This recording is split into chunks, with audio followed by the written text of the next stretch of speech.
운전하다 보면 실수로 신호 위반하고 속도 위반하고 아니면 주정차 단속에 걸리고 이럴 때가 좀 있습니다. 어김없이 과태료 고지서가 날아오게 되는데요. 근데 그 경찰청 자료를 보면요. 과태료를 내지 않은 금액, 정부가 걷지 못한 금액이 1조 원이 넘고요. 한 사람이 16억 원을 안 낸 경우도 있다고 합니다. 이 과태료 부과 기준부터 사각지대까지 같이 한번 배워보시죠. 법무법인 법승의 이승우 변호사와 함께합니다. 변호사님 안녕하세요. 네, 안녕하십니까. 이거 많이 또 헷갈리는 게 네네. 어떨 때는 과태료, 어떨 때는 범칙금 이렇게 나오거든요. 이게 어떤 차이가 있는 겁니까? 네, 설명드리면 이제 과태료는 차량 소유자한테 부과되는 거고요. 네. 범칙금은 교통법규 위반자 그 사람한테 부과되는 겁니다. 그래서 위반자가 확인되면 과태료, 이제 확인이 안 되면 과태료, 확인이 되면 범칙금을 받는다 이렇게 보시면 될 것 같고요. 이게 이제 좀 약간 이해가 되시나요? 네네네네. 네네. 자, 그리고 이제 범칙금 관련돼서 적발이 됐다. 그래서 내가 직접 운전면허증 제시했다. 그럼 거의 범칙금으로 그냥 보시면 될 것 같고요. 뭐 신호 위반 관련된 거 만약에 촬영 카메라 같은 거로 찍혀서 통지가 온다. 그럼 난 경찰 본 적이 없잖아요. 네. 그럴 경우는 보통 과태료가 온다. 이렇게 보시면 될 것 같습니다. 근데 어떨 때는 과태료, 네. 범칙금 이걸 선택할 수 있는 경우도 있더라고요. 근데 뭐 범칙금이 과태료보다는 약간은 저렴한데 대신에 벌점이 붙는 이런 것도 있고요. 이 기준은 어떻게 다른 겁니까? 네. 그 두 가지는 이제 과태료는 범칙금이 될 수는 있습니다. 근데 이제 범칙금은 과태료가 될 수가 없어요. 왜 그러냐면 이게 이제 사실은 범칙금이라는 건 특정이 됐으니까 바꿀 수가 없는 거고요. 네. 과태료는 소유자인데 누가 썼는지 확인하지 않았기 때문에 바꿀 수가 있습니다. 예.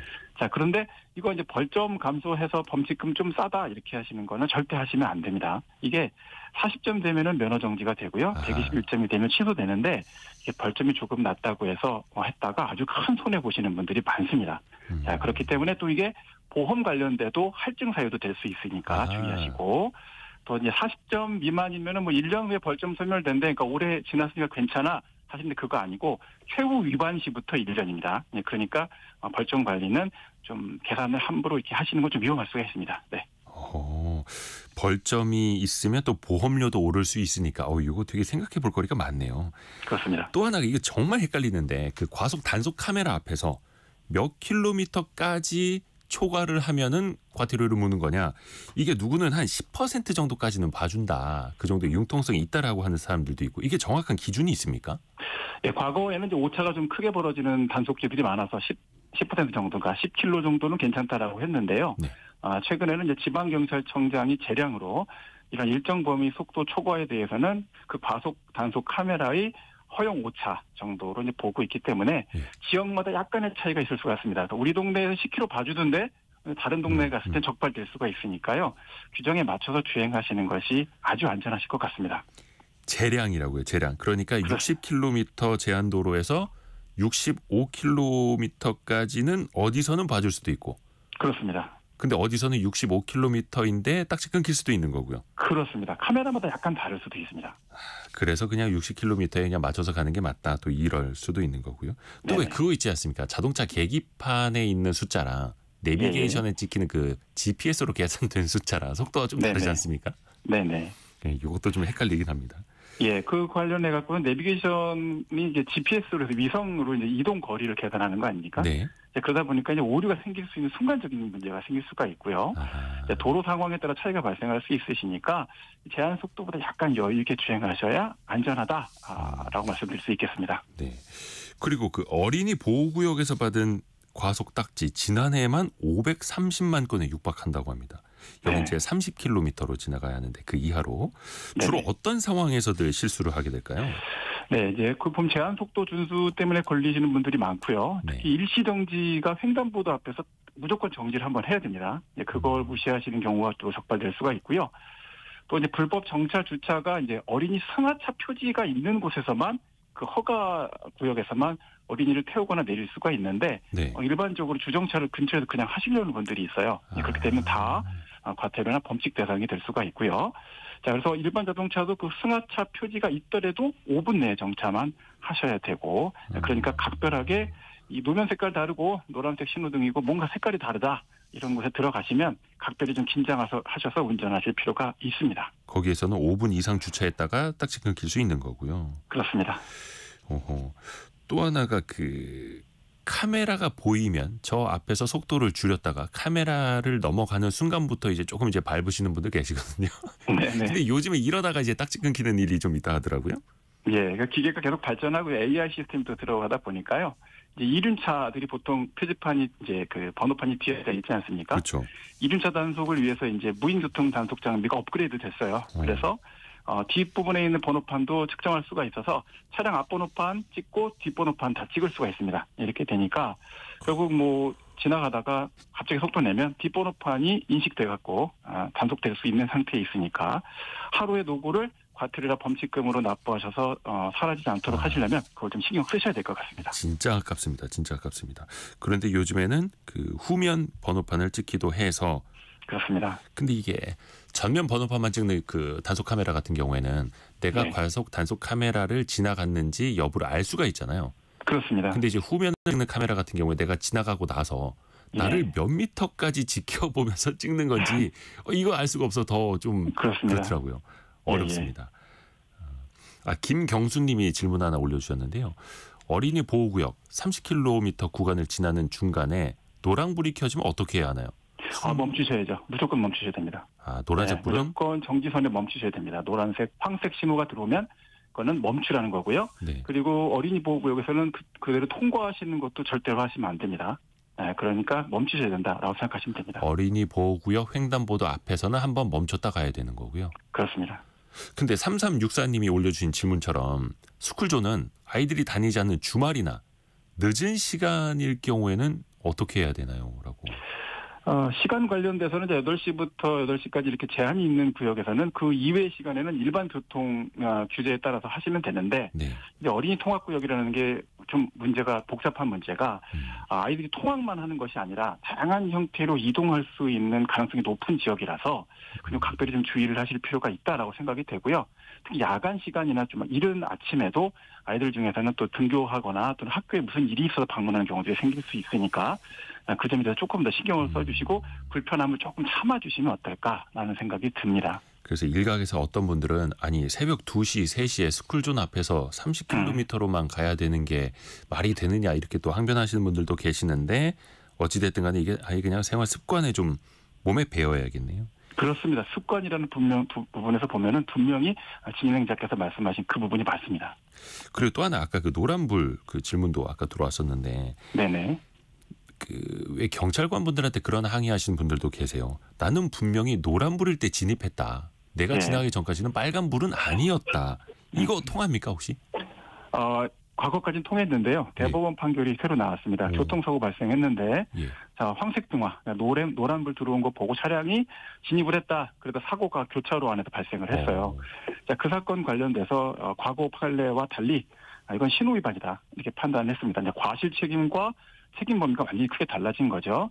과거처럼 일부 진입했으니까 빨리 나가야 된다 이렇게 판단하실 게 아니라 황색 신호, 그러니까 노란색으로 변경될 것으로 보였다라고 하면 멈추셔야 된다라고 이제 기억하셔야 됩니다. 그러니까 노란불은 황색 신호는 빨리 지나가세요가 아니라 그렇습니다. 멈추세요라는 뜻이라는 거죠. 그렇습니다. 경고입니다.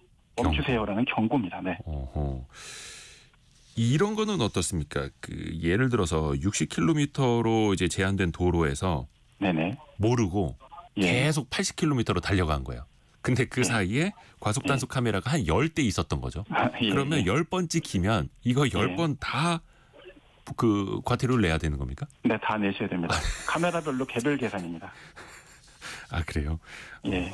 개별이다. 알겠습니다. 네, 개별입니다. 하나하나의 카메라별로 개별 계산돼서 100개의 카메라가 있다면 100개를 다 내셔야 됩니다. 그래요. 또 경찰청 자료 나온 거 보니까 네네. 과태료를 안 내는 사람들 정말 많더라고요. 그렇습니다. 이거 그거 안 돼도 뭐 불이익이 없는 겁니까? 과태료 안 내게 되면 이제 차량 소유자에게 여러 가지 이제 재정적인 문제에 대한 것들이나 차량을 몰수하거나 이런 여러 가지 문제가 생길 수도 있는데요. 네. 실제로 그 행정적인 제재와 관련돼서는 다양한 형태의 문제들이 좀 생기고 있어서 그 제재가 좀 부족하다라고 보고 있습니다.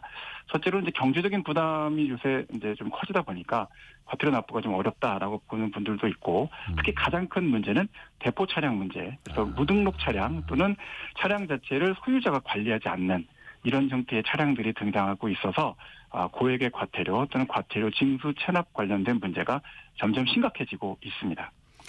그러게요. 혹시나 그런 건 없습니까? 네.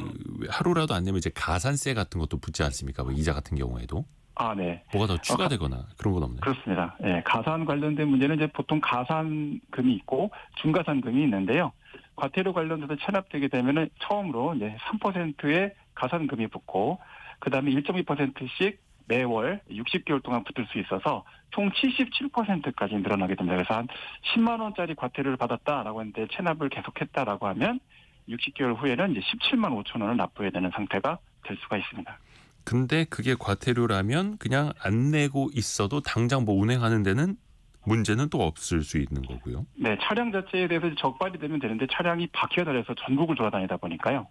이게 이제 실제로 적발이 돼서 차량을 족쇄를 차량 족쇄라는 게 있는데 그런 걸 채울 수 있는 상태가 돼야지만 차량의 어떤 집행이 가능해져서 여러 가지로 좀 어려움을 겪고 있습니다. 근데 이번에 화제가 된 게 어떤 한 사람은 이 과태료를 16억 원까지 부과를 받았는데 이게 쌓여서 안 내고 안 내서 이렇게까지 돈이 쌓였는데 이걸 강제로 걷는 방법은 없습니까?